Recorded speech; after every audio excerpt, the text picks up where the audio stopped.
Welcome to A Course in Miracles Essentials. I'm Auntie Patricia, and today we're studying workbook lesson number 71. Only God's plan for salvation will work. The ego has set up a plan for salvation, and it is in opposition to God's. The ego's plan for salvation centers around, guess what? Holding grievances. Ego maintains that if someone else spoke or acted differently, if some external circumstance or event were changed, you would be saved. Thus, the source of salvation is perceived as outside yourself. Tricky.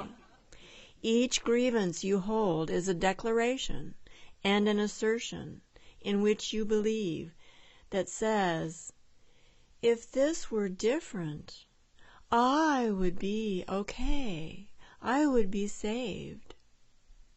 The change of mind necessary for your salvation is demanded of everyone and everything except yourself. The role assigned to your mind in this plan, then, is to simply determine what, other than itself, must change if you are to be saved. According to this insane plan, any perceived source of salvation is acceptable, provided that it will not work. What?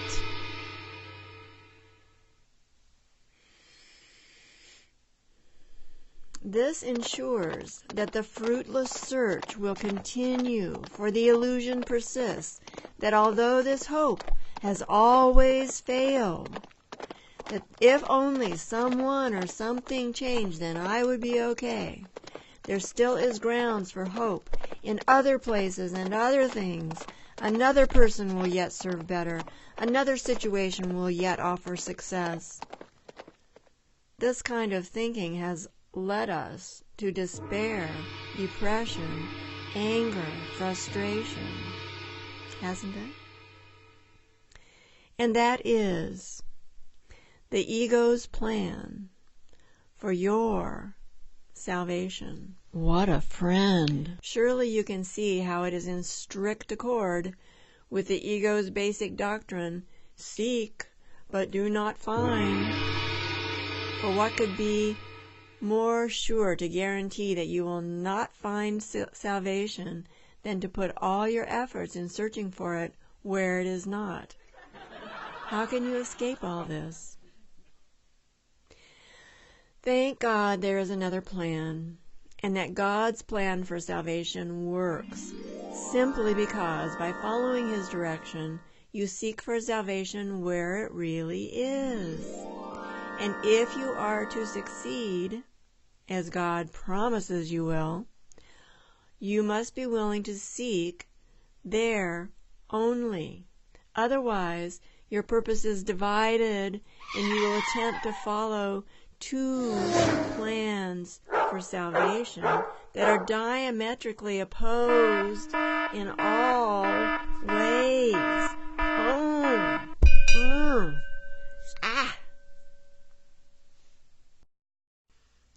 There are two parts to the longer practice period. First, think about it.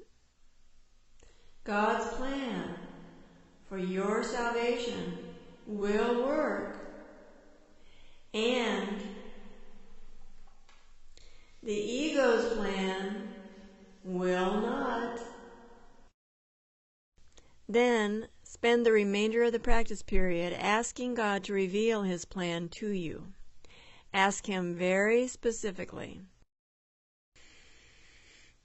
This is one of my favorite parts of the Course. What would you have me do? Where would you have me go? What would you have me say? And to whom?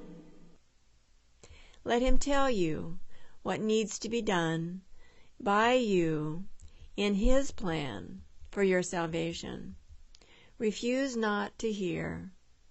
The very fact that you are doing the exercises proves that you have some willingness to listen.